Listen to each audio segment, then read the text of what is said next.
നമസ്കാരം. ഗൃഹ ജ്യോതിഷ പങ്ക്തിയിലേക്ക് ഏവർക്കും സ്വാഗതം.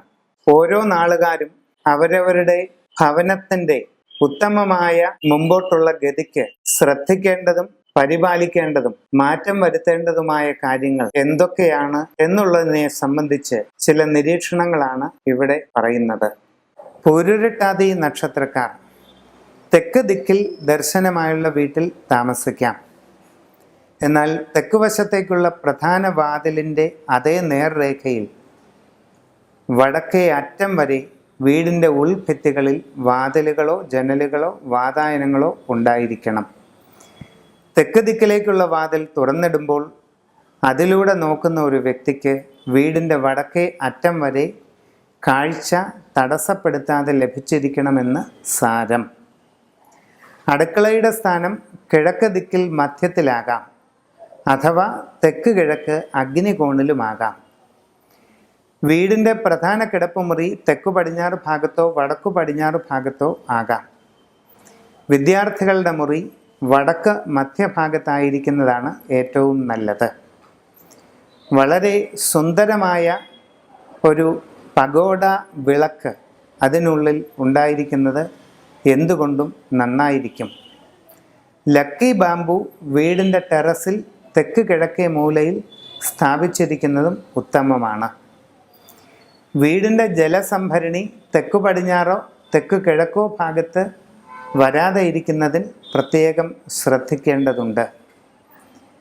നിങ്ങളുടെ വീടിന് എന്തെങ്കിലും വാസ്തുശാസ്ത്രപരമായോ സ്ഥാനപരമായോ ദോഷങ്ങളുണ്ട് എന്ന് കാണുകയാണെങ്കിൽ തന്നെ സമഗ്രമായ വാസ്തു സുദർശനം എന്ന ക്രിയയിലൂടെ അത് പരിഹരിക്കാവുന്നതേ ഉള്ളൂ എന്ന് വ്യക്തമായി മനസ്സിലാക്കുക.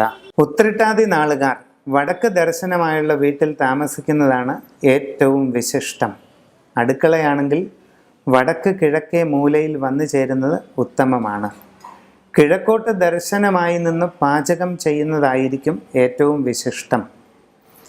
വീടിൻ്റെ വടക്ക് കിഴക്കേ മൂലയിൽ ശുദ്ധമായ രീതിയിൽ സൂക്ഷിക്കുന്ന ഒരു വിറകടുപ്പ് ഉണ്ടായിരിക്കുന്നതും സൗഭാഗ്യപൂർണമാണ്.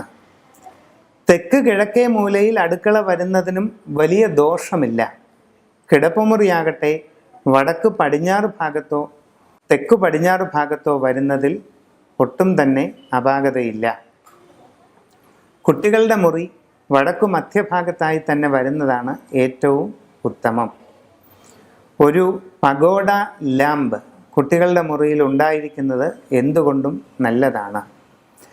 നിങ്ങൾ വീടിനുള്ളിലേക്ക് പ്രവേശിക്കുമ്പോൾ വീടിൻ്റെ പടിഞ്ഞാറേ ഭിത്തിയിൽ കിഴക്കോട്ട് ദർശനമായി ഉത്തമമായ ലക്ഷണങ്ങളോടുകൂടിയ ഒരു മാർബിളിൽ തീർത്ത ലാഫിംഗ് ബുദ്ധ ഉണ്ടായിരുന്നാൽ സർവൈശ്വര്യപ്രദമാണെന്ന് കാണുന്നു.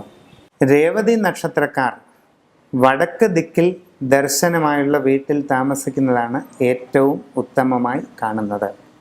വടക്ക് കിഴക്കേ മൂലയിൽ അടുക്കള വരുന്നത് രേവതി നാളുകാർക്ക് എന്തുകൊണ്ടും വളരെ നന്നായിരിക്കും.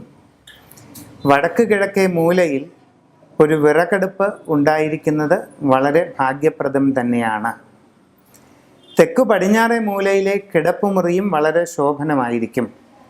വടക്കു പടിഞ്ഞാറ് കുട്ടികളുടെ കിടപ്പുമുറിയും പഠനമുറിയുമായി ഉപയോഗിക്കാവുന്നതേ ഉള്ളൂ. അവിടെ നല്ലൊരു പഗോഡ ലാമ്പ് സ്ഥാപിച്ചിരിക്കുന്നത് എന്തുകൊണ്ടും വളരെ വിശിഷ്ടമായി കാണുന്നു. നിങ്ങളുടെ വീടിൻ്റെ വെളിയിൽ തെക്ക് കിഴക്കേ മൂലയിലായി ഒരു പുളിമരമുണ്ടെങ്കിൽ അത് ഒരിക്കലും നശിപ്പിക്കാൻ പാടുള്ളതല്ല. അതോടൊപ്പം അത്തി, ഇത്തി, അരയാൽ, പേരാൽ തുടങ്ങിയ വൃക്ഷങ്ങളും വീടിൻ്റെ പരിസരത്തുള്ളത് കഴിയുന്നതും സംരക്ഷിക്കുന്നതാണ് ഉത്തമം.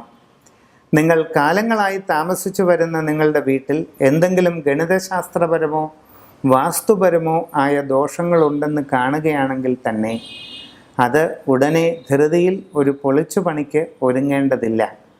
പകരം സമഗ്രമായി ചെയ്യുന്ന വാസ്തു സുദർശന ക്രിയയിലൂടെ അത് പൂർണ്ണമായും പരിഹരിക്കാവുന്നതേ ഉള്ളൂ എന്ന് മനസ്സിലാക്കുക.